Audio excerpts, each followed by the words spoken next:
The email arrived on a Wednesday morning while I was getting my third round of chemo at Russell Hospital in Alexander City.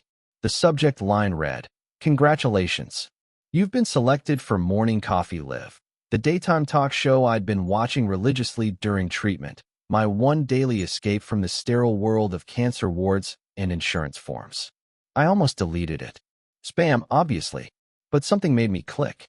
Dear Mary Beth Williams, we received your submission about your inspiring journey with breast cancer and would love to feature you on our Everyday Heroes segment. Our producers were particularly moved by your story of maintaining your photography business while undergoing treatment. We'd like to fly you to Los Angeles for a taping next Friday. I stared at the screen on my phone, my port still tender from that morning's infusion.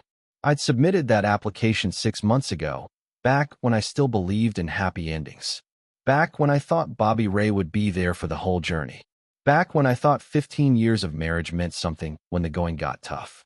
Bobby Ray Williams had been Alexander City's golden boy in high school. Quarterback, homecoming king, the kind of boy every girl's mama wanted her daughter to bring home. He'd taken over his daddy's insurance agency right after we married, built it into the most successful firm in Tallapoosa County. We bought the big house on Cherokee Ridge, the one with the wraparound porch and the view of Lake Martin that made every church lady in town green with envy. I'd been the perfect wife.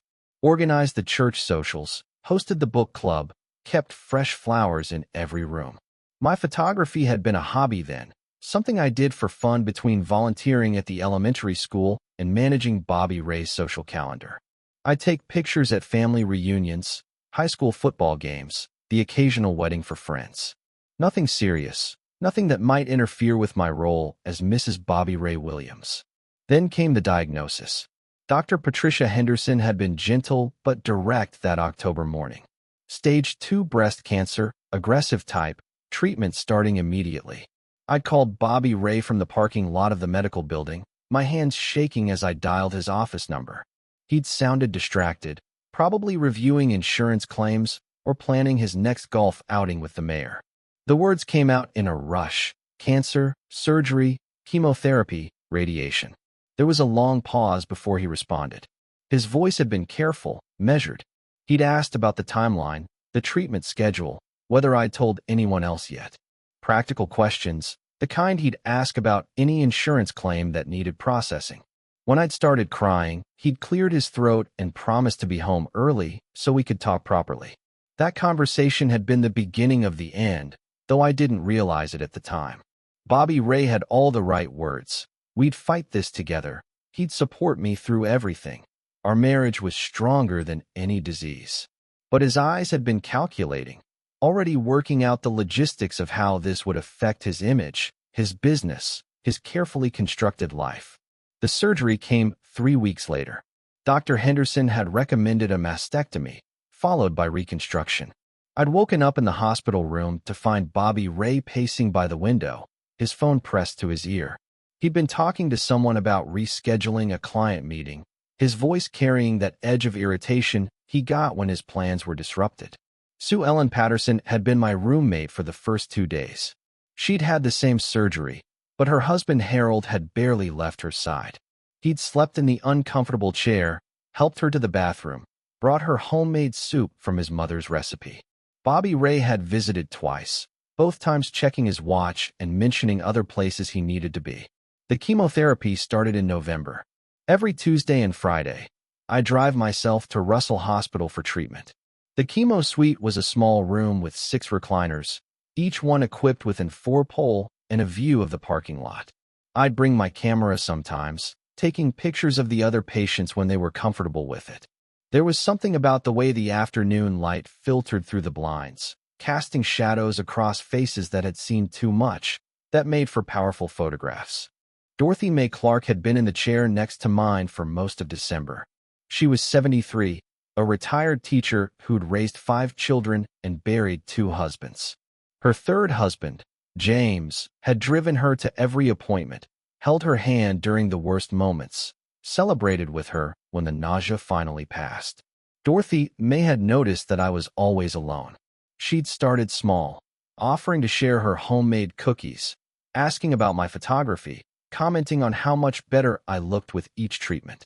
Gradually, she'd worked up to the bigger questions. Where was my husband? Why didn't he come to appointments? Did I have family helping at home? I'd made excuses at first. Bobby Ray was busy with work. The insurance business required long hours. He was better at handling the practical matters like bills and scheduling. But Dorothy May had raised 5 children and taught high school for 40 years. She could spot a lie from across the room. One particularly rough day in January, after I'd spent the morning vomiting in the hospital bathroom, Dorothy May had taken my hand between her weathered fingers. She'd spoken quietly, her voice carrying the weight of experience. Bobby Ray wasn't handling my illness well, was he? He was probably making it about himself, about how difficult this was for him. Men like that, she'd said, they married women to make their lives easier, not more complicated. When complications arose, they looked for the exit. I'd started crying then, not the gentle tears of sadness but the harsh sobs of recognition. Dorothy May had been right about everything. Bobby Ray had been pulling away since the diagnosis, finding reasons to work late, scheduling more golf games, spending long weekends at his hunting cabin near Dadeville. The house had felt different too. He'd stopped touching me, stopped kissing me good morning, stopped asking about my day. When I'd mentioned that my hair was starting to fall out, he'd suggested I look into wigs. When I'd asked him to come to a doctor's appointment, he'd checked his calendar and found conflicts. When I tried to talk about my fears, he'd changed the subject to something more manageable, like what we needed from the grocery store. The breaking point had come in February. I'd been feeling stronger, finally able to eat solid food again, when I decided to surprise Bobby Ray with his favorite dinner. I'd spent the afternoon cooking fried chicken, mashed potatoes, green beans from his mother's garden that I'd canned the previous summer.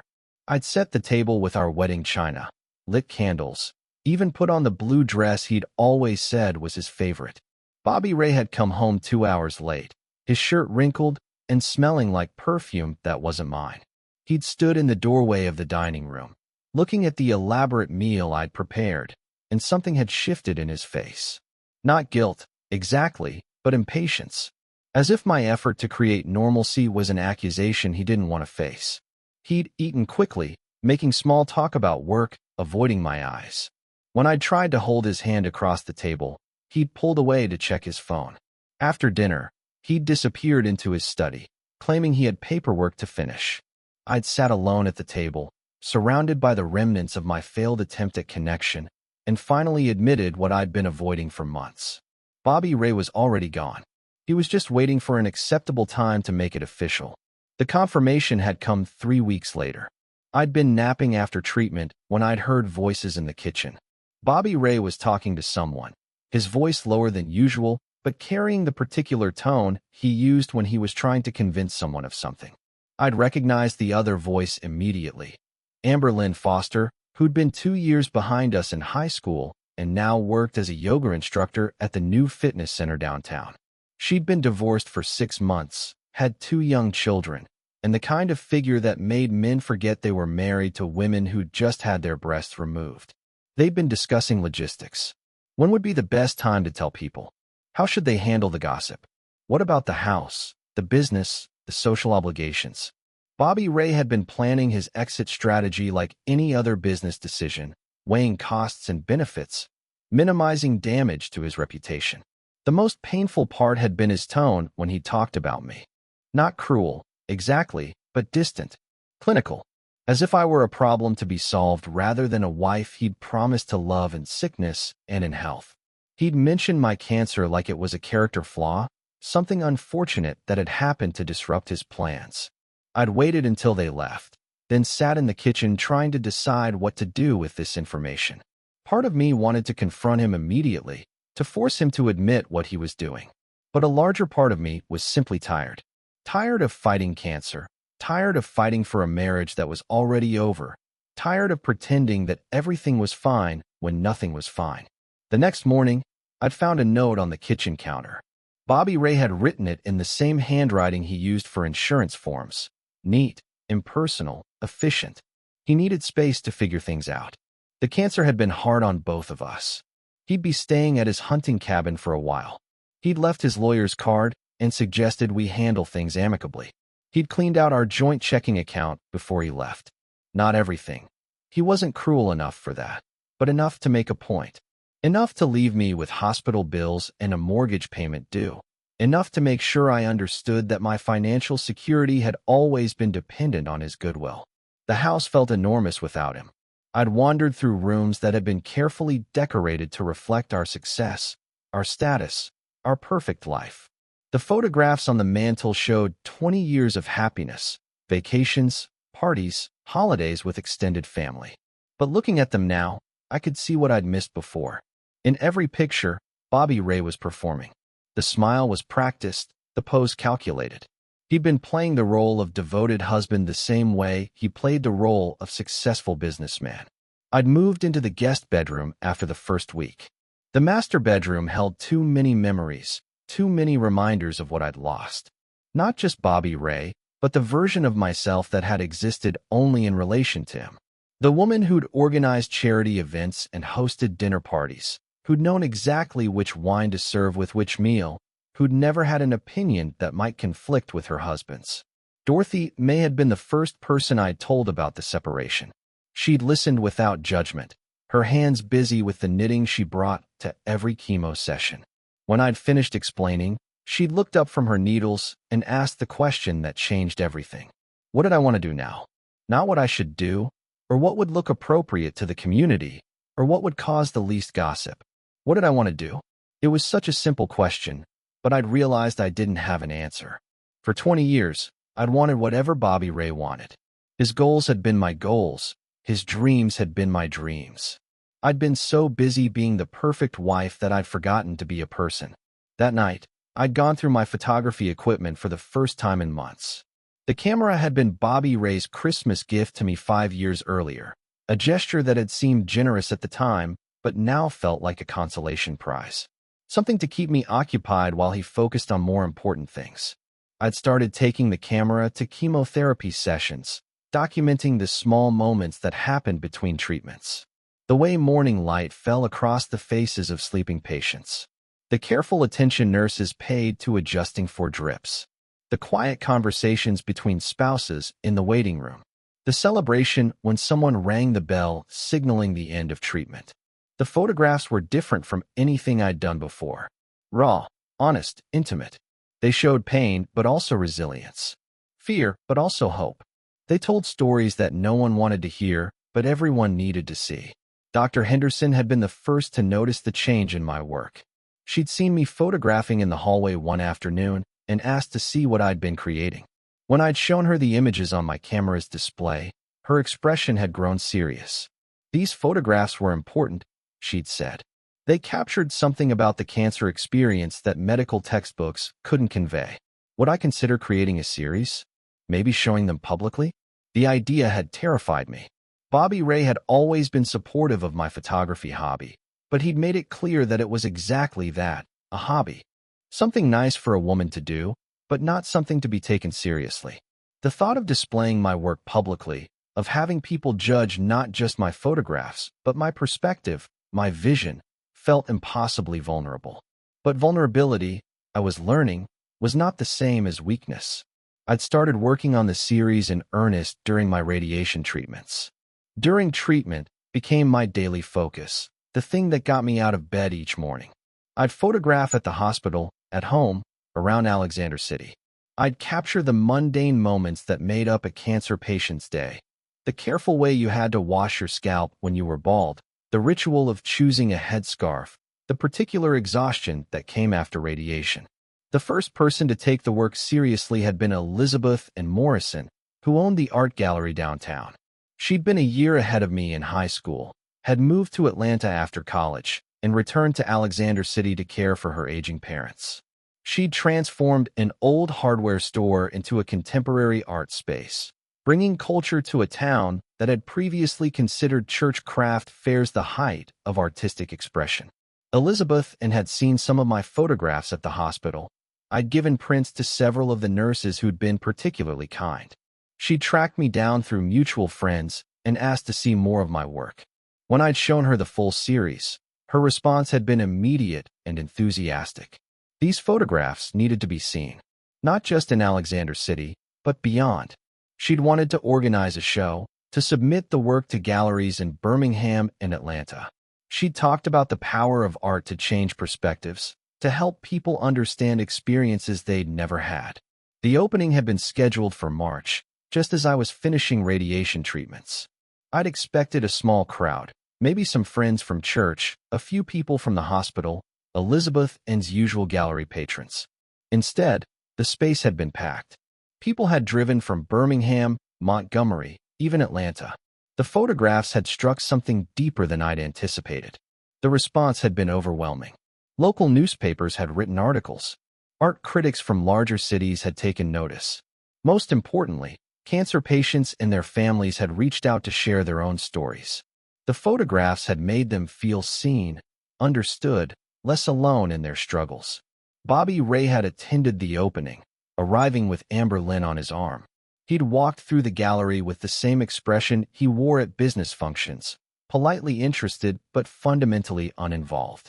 When people had congratulated him on his wife's success, he'd smiled and deflected, making it clear that this was my project, not his. The divorce papers had arrived the next week.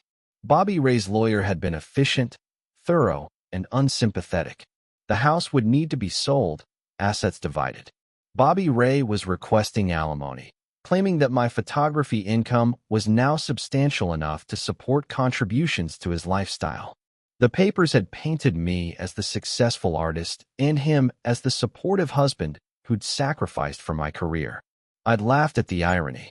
For 20 years, I'd supported his dreams, his business, his social ambitions.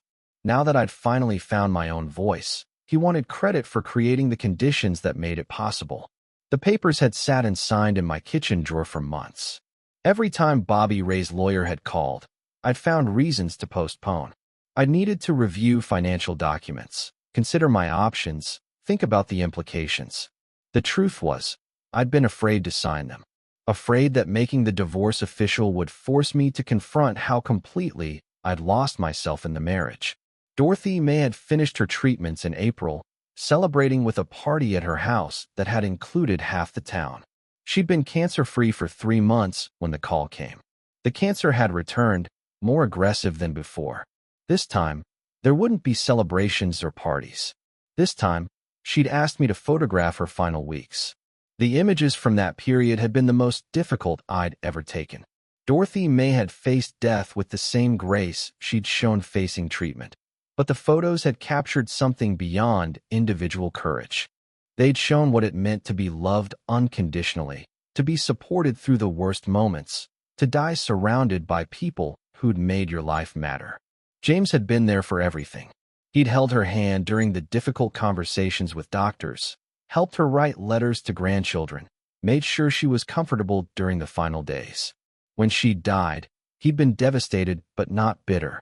He'd grieved like a man who'd been grateful for every moment they'd shared, not like someone who'd been cheated by circumstances beyond his control. The contrast with my own experience had been stark. Bobby Ray had abandoned me when I'd needed him most, but Dorothy May had been surrounded by love until the end. The difference hadn't been in the disease or the circumstances. The difference had been in the character of the people involved. I'd used Dorothy May's death as the catalyst for a new series of photographs. After treatment, had focused on survivors, on the ways people rebuilt their lives after cancer. Some had emerged stronger, more focused, more authentic. Others had struggled with the psychological aftermath, with the fear of recurrence, with the challenge of returning to normal life after such a profound experience. The series had been even more successful than the first. Galleries in New York and Los Angeles had expressed interest. A publisher had approached me about creating a book. Most surprisingly, a television producer had reached out about featuring my work on a national program. Morning Coffee Live had been the most popular daytime show in America for 15 years. The hosts, Jake Patterson and Maria Elena Rodriguez, had built their reputation on finding inspiring stories about ordinary people overcoming extraordinary circumstances. They'd wanted to feature me as an example of someone who'd turned personal tragedy into artistic triumph. The application process had been extensive. Multiple interviews, background checks, coordination with galleries and hospitals. They'd asked for references, medical records, examples of my work. Most importantly, they'd asked about my support system, about the people who'd helped me through the difficult times. I'd been honest about Bobby Ray's departure, about facing cancer alone, about the ongoing divorce proceedings. The producers had been sympathetic but also excited about the dramatic potential. A woman abandoned by her husband during cancer treatment, finding strength through art. It was exactly the kind of story their audience loved. When the acceptance email had arrived, I'd been sitting in the chemo suite where it had all started. The room had been empty except for me and nurse Linda K. Thompson, who'd been checking equipment for the next day's patients. Linda K. had been there for every treatment, had held my hand during the worst moments, had celebrated small victories when my blood counts improved. The email had felt like vindication, not just for surviving cancer, but for surviving the dissolution of my marriage, for finding my voice as an artist, for proving that I could build a life that didn't depend on anyone else's approval. I'd called the producer immediately. Ashley Nicole Brooks had been enthusiastic and professional, asking about logistics, discussing the segment format, explaining how the show worked. The conversation had been going smoothly until she'd asked about including Bobby Ray in the taping.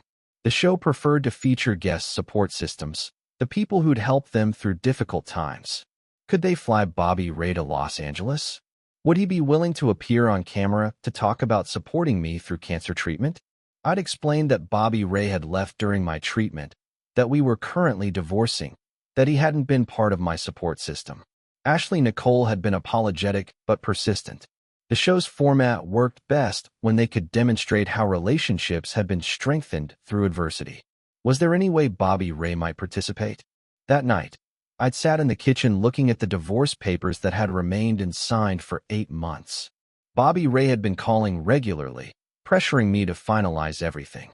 His lawyer had been increasingly insistent, threatening to take legal action if I continued to delay. But I'd realized something important. Bobby Ray needed the divorce more than I did. He wanted to marry Amber Lynn, wanted to make their relationship official, wanted to move forward with his new life. As long as the papers remained unsigned, he was stuck in limbo, unable to fully commit to his future. I'd called Ashley Nicole back the next morning with a proposal. What if Bobby Ray appeared on the show to sign our divorce papers? Make it part of the story about moving forward, about taking control of your life after trauma? The show could present it as a moment of closure, of mutual respect, of two people choosing to end their marriage with dignity. Ashley Nicole had been intrigued. It was unconventional, but it was also compelling television. Could I convince Bobby Ray to participate?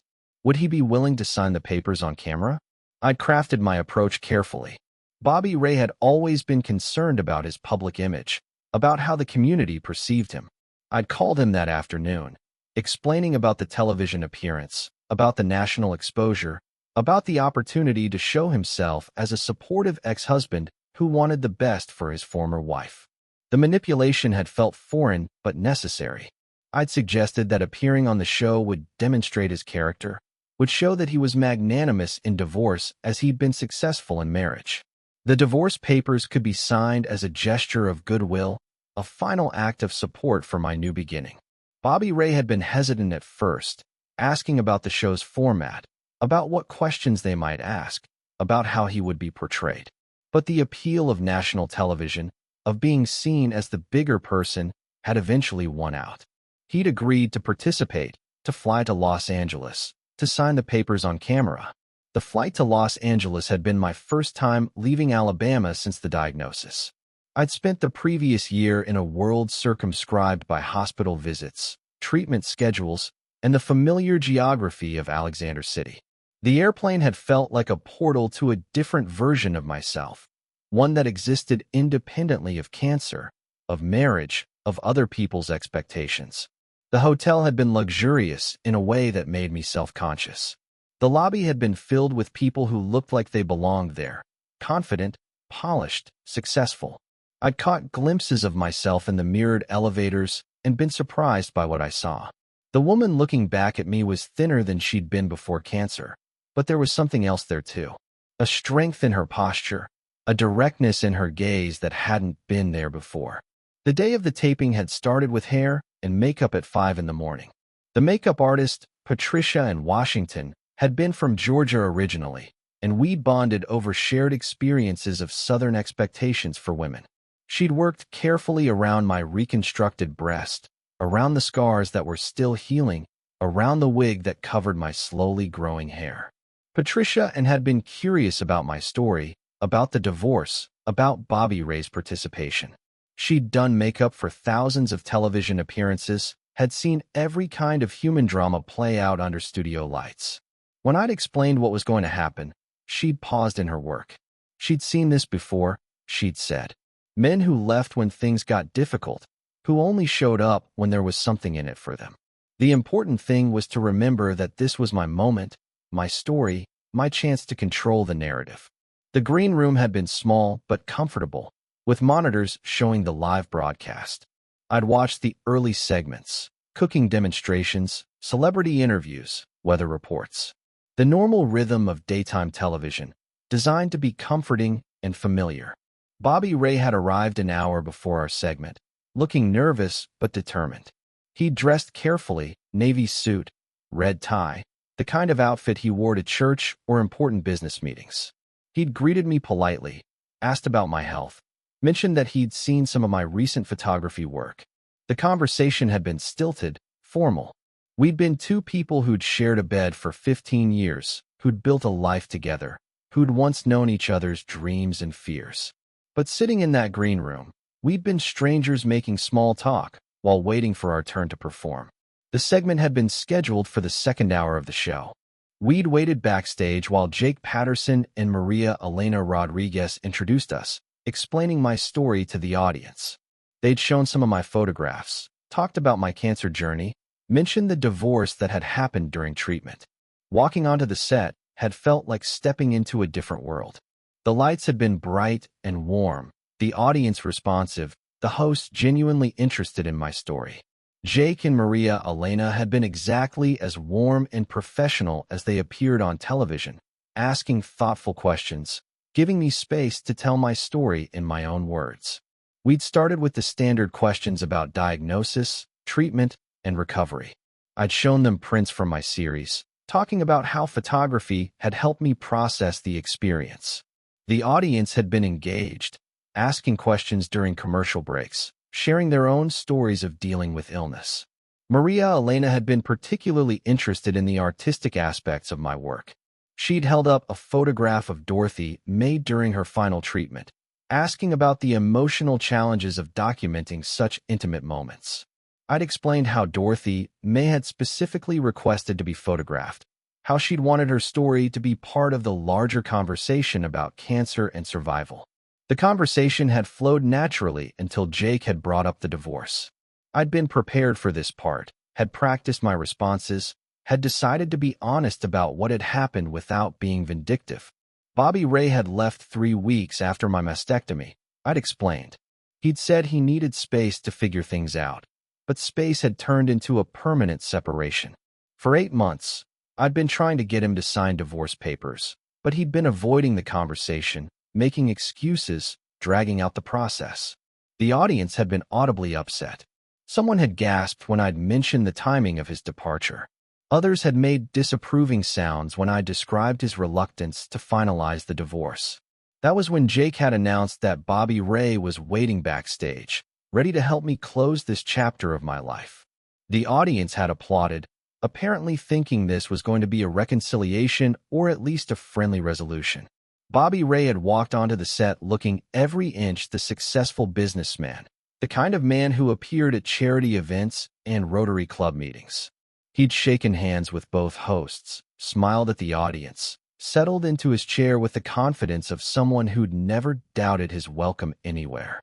Maria Elena had asked him about the divorce, about why he'd decided to participate in this public moment. Bobby Ray had launched into what was clearly a prepared speech about supporting me in my new beginning, about wanting to help me move forward, about how proud he was of my strength and artistic success. I'd watched him perform. This man who'd promised to love me in sickness and in health, who'd shared my bed and my dreams for 15 years, who'd disappeared when those promises became inconvenient. He'd been playing the role of the magnanimous ex-husband, the bigger person who was graciously allowing me to move on with my life. The production assistant had brought out a small table with the divorce papers that had been sitting and signed in my kitchen drawer for 8 months. Bobby Ray had produced an expensive pen, the kind he used for signing important insurance contracts. But before he could sign, I'd realized I had something to say. Something that hadn't been in the planned script, something that needed to be said not just to Bobby Ray, but to everyone watching. For 8 months, I'd been trying to get him to do this one simple thing. 8 months of phone calls going to voicemail, of lawyers making excuses, of him finding reasons to delay while I handled everything else alone. The cancer treatments, the medical bills, the emotional devastation of facing mortality without support. I'd looked directly at Bobby Ray as I spoke, seeing the man I'd married, but also seeing him clearly for the first time. He'd left me when I'd needed him most, had taken our money and our shared life, and simply walked away. But he'd only agreed to this public moment because he'd thought it would make him look good, would let him play the role of the understanding ex-husband. Bobby Ray's hand had been shaking as he'd signed his name. The pen had made a scratching sound that had seemed to echo in the suddenly quiet studio. When he'd finished, I'd taken the papers and looked directly into the camera. I'd addressed the audience, the people watching at home, anyone who might be going through their own difficult times. People were stronger than they knew, I'd said. They didn't need anyone else's permission to move forward with their lives.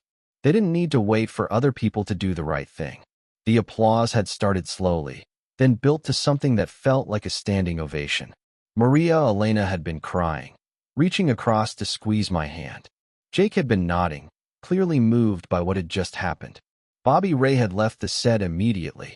I hadn't watched him go, hadn't said goodbye, hadn't felt the need for any final words between us. He'd become irrelevant to my story, a chapter that was finally closed.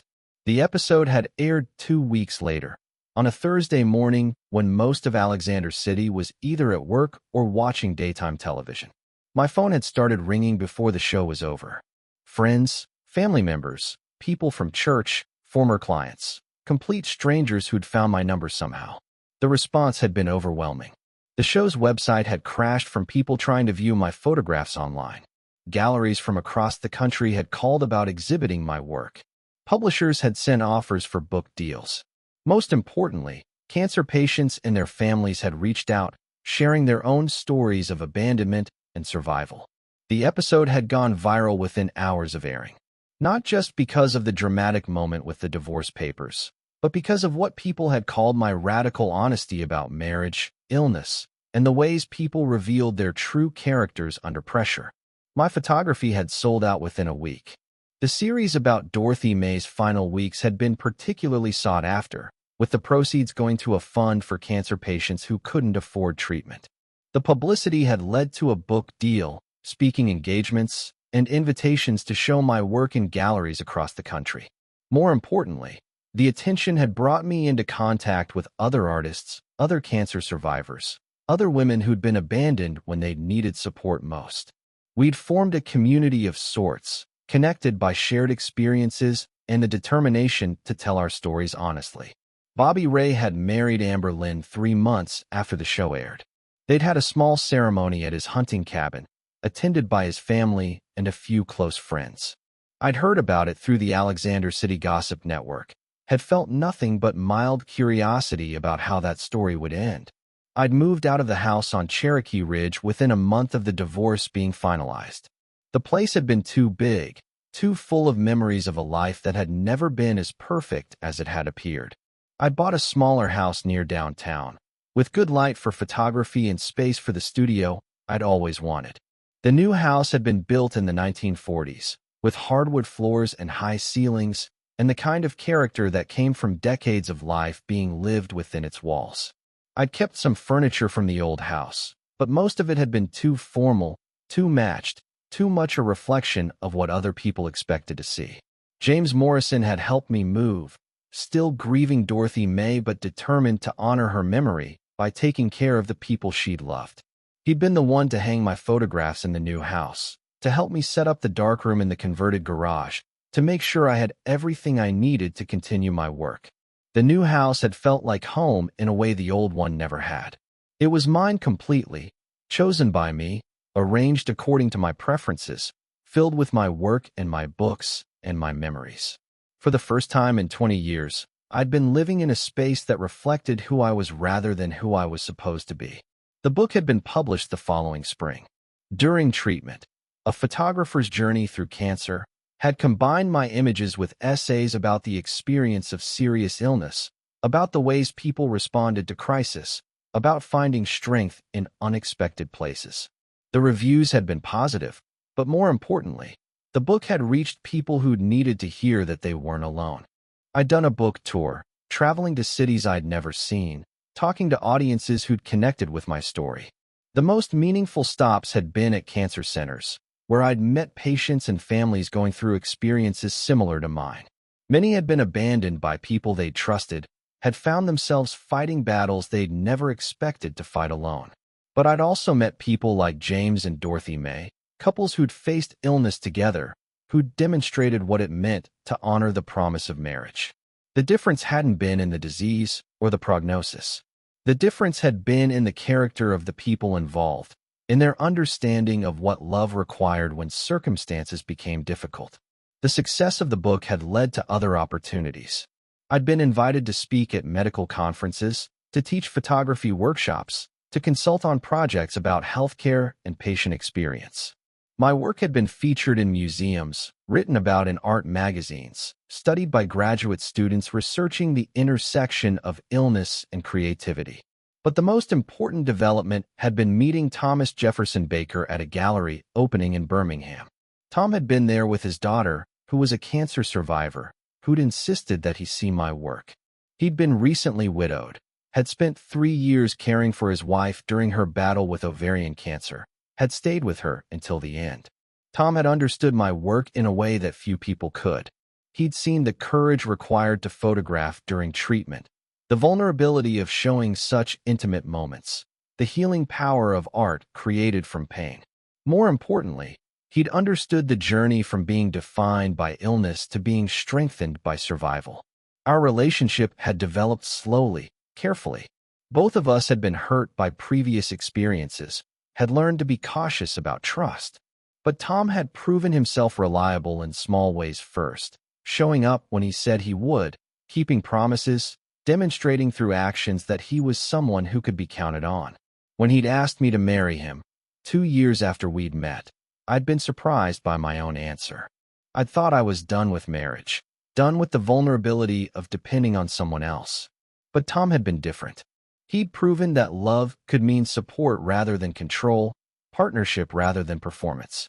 The wedding had been small, held in the garden behind my house, with just close friends and family. Dorothy May's children had come, representing the woman who'd taught me that I deserved better than I'd been accepting.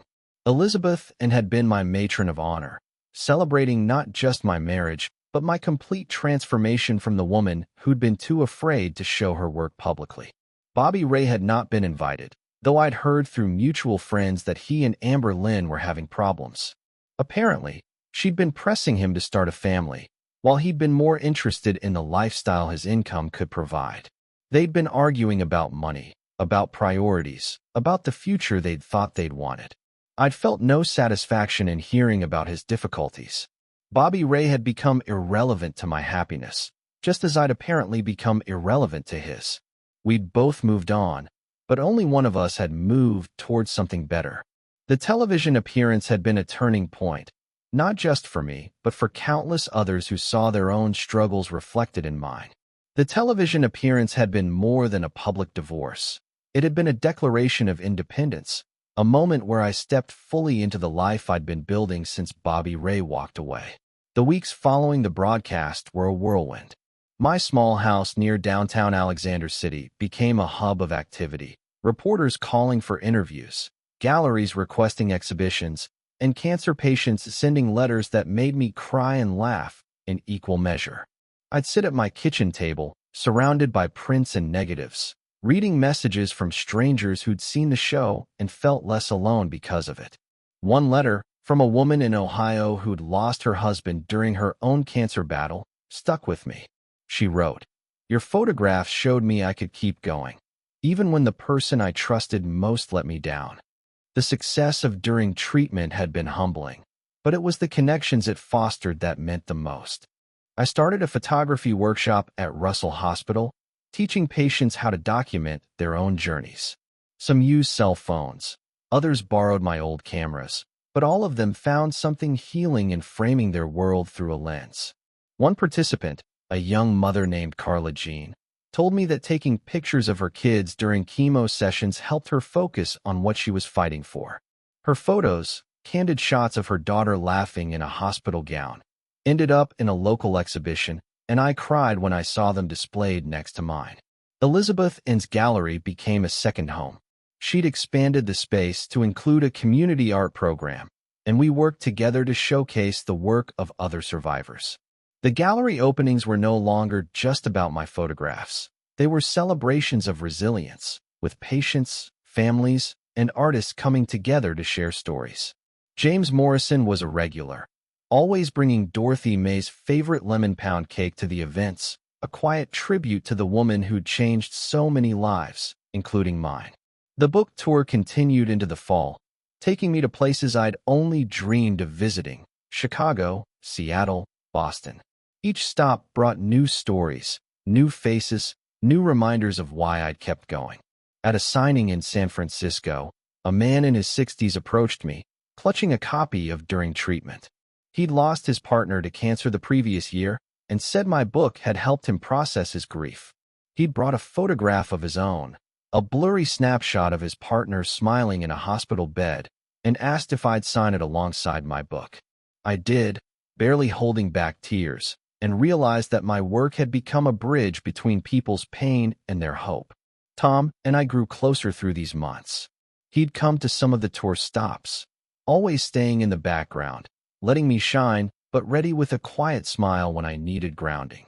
We'd take long walks after events, talking about everything from art to loss to the small joys of everyday life. He'd started painting again, something he hadn't done since his wife's illness, and I loved watching him rediscover his own creativity. One evening, in a park overlooking the Golden Gate Bridge, he showed me a watercolor he'd done of me, standing in my studio, lights streaming through the window, camera in hand. It was the first time I'd seen myself through someone else's eyes and felt truly seen. By the time winter rolled around, I'd settled into a rhythm that felt like mine. The new house was filled with plants, books, and photographs, some mine, some from other artists I'd met along the way. The darkroom was my sanctuary, where I'd spend hours developing prints, losing myself in the alchemy of light and chemicals. I'd started a new series, After, focusing on the lives of survivors years after their diagnosis, capturing the quiet victories and lingering fears that defined their days. It was less raw than my earlier work, but no less honest, a testament to the long arc of healing. Bobby Ray and Amber Lynn's marriage didn't last long. I heard through the grapevine that they'd separated after a year, with Amber Lynn moving to Montgomery with her kids. Bobby Ray stayed in Alexander City, running his insurance agency, but the town's perception of him had shifted. The Morning Coffee Live episode had aired multiple times in reruns, and people didn't forget the image of him signing those papers under the studio lights, his discomfort plain for all to see. He'd tried to spin it as a mutual decision, but the truth had a way of sticking. I didn't wish him ill. His choices were his own, and I'd stopped carrying the weight of them. The following summer, Tom and I took a trip to the Gulf Coast, renting a small cottage near Gulf Shores. It was the first vacation I'd taken for myself, not for someone else's agenda. We spent days walking the beach, collecting shells, and talking about the future. He'd proposed again, this time on a quiet stretch of sand at sunset, and I'd said yes without hesitation. The ring was simple, a single pearl set in silver, and it felt more like me than the flashy diamond Bobby Ray had given me all those years ago. Our wedding was a celebration of everything we'd both been through. Held in the garden behind my house, it was small and joyful, with fairy lights strung through the trees and music from a local bluegrass band. Elizabeth N gave a toast that left everyone in tears, talking about how art had saved us both in different ways. Carla Jean, now in remission, brought her kids, who ran around chasing fireflies as the evening wore on. James was there, too, quieter than usual, but smiling as he raised a glass to Dorothy May's memory. The next year brought more milestones. After was exhibited at a museum in New York, and I was invited to speak at a national conference on art and healing. The workshop at Russell Hospital grew, with funding from a grant I'd secured to provide cameras for patients who couldn't afford them. I started mentoring young photographers, helping them find their voices the way Elizabeth and had helped me find mine. Looking back, the television appearance was the moment that changed everything, but not because of the cameras or the audience. It was the moment I stopped waiting for permission to live my life. Bobby Ray had been a chapter, a long and painful one, but he wasn't the story. The story was mine, told through the lens of my camera, in the faces of the people I'd photographed, in the love I'd found with Tom, in the community I'd built from the ashes of what I'd lost. One evening, as I developed a print in my darkroom, I thought about Dorothy May. She'd asked me what I wanted, and I'd finally answered that question. I wanted to keep creating, to keep connecting, to keep living in a way that honored the strength I'd found in myself. The photograph in front of me was of Carla Jean's daughter, laughing as she held a dandelion, her hospital bracelet barely visible on her wrist. It was a reminder that beauty could exist alongside pain, that stories could end not with a period but with an open door. And so, I kept walking through that door, camera in hand, ready for whatever came next. Thanks for listening to this powerful story. Subscribe for more stories about the surprising ways people change our lives for the better. See you in the next story.